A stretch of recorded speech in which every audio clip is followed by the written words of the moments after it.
Selamat siang Pak Abdul Fikar. Kalau kita tahu ya jelang sidang Sambo ini ada lagi keterangan yang berubah. Nah menurut Anda seberapa jauh dan seberapa berpengaruhnya ini terhadap dakwaan nantinya? Apakah bisa meringankan sehingga nantinya tidak lolos jeratan hukum maksimal yakni hukuman mati? Ya, saya kira gini, semua keterangan yang disampaikan di luar persidangan itu tidak ada artinya sesungguhnya, ya. Karena putusan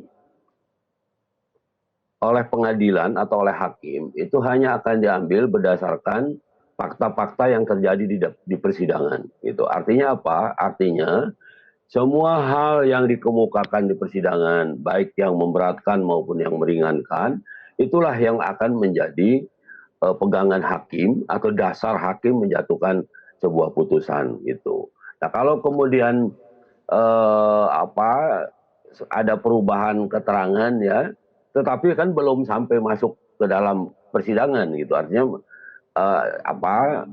bahwa umpamanya yang saya dengar tidak ada perintah langsung untuk menembak dan sebagainya, umpamanya cuma hajar cat dan sebagainya ya.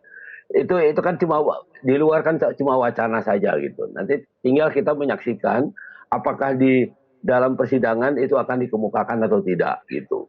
Nah, ketika dikemukakan juga oleh terdakwa atau oleh saksi atau oleh siapapun gitu ya, itu juga harus logis gitu. Logis dalam pengertian tidak bertentangan dengan umpamanya keterangan-keterangan yang lain gitu. Ya, kalau tadi umpamanya dikatakan bahwa tidak ada perintah membunuh gitu, tetapi hanya menghajar gitu ya. Hanya kenapa ketika terjadi penembakan umpamanya ya, faktanya yang saya dengar dari beberapa uraian gitu, tidak ada upaya untuk menyanggah umpamanya ya. Tidak ada upaya untuk tidak menembak Richard itu dan sebagainya, kan tidak ada fakta itu gitu. Nah karena itu saya bilang itu menjadi tidak logis pengakuan-pengakuan seperti itu gitu. Dan ini saya kira juga akan tidak Abdul Fikar diterima oleh sendiri hakim. meskipun itu tidak logis karena pernyataannya kan di luar persidangan begitu ya. Tapi ketika kuasa hukum berani untuk mengatakan hal seperti itu, apakah menurut Pak Fikar ini mereka memiliki cukup bukti yang kuat begitu untuk ditampilkan di persidangan sehingga nantinya bisa meringankan dakwaan misalnya? Ya, penasehat hukum itu biasanya berdasarkan pengakuan dari tersangkanya atau terdakwanya ya.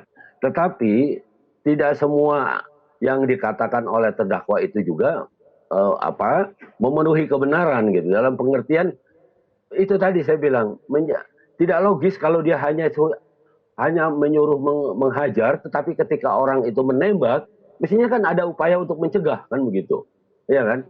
Mestinya ada upaya yang dilakukan untuk mencegah supaya tidak terjadi penembakan itu, karena perintahnya bukan menembak, perintahnya hanya menghajar. Nah itu kan jadi tidak logis. Nah fakta seperti itu kan tidak ada.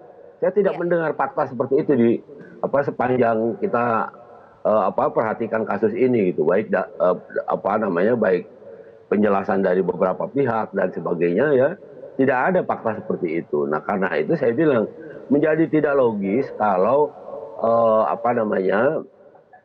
menyatakan itu tidak ada perintah tetapi tidak juga dia mencegah gitu ya. Nah karena itu apa yang dikemukakan oleh penasehat hukum juga karena itu saya bilang tidak logis juga yang dikemukakan oleh penasehat hukum gitu.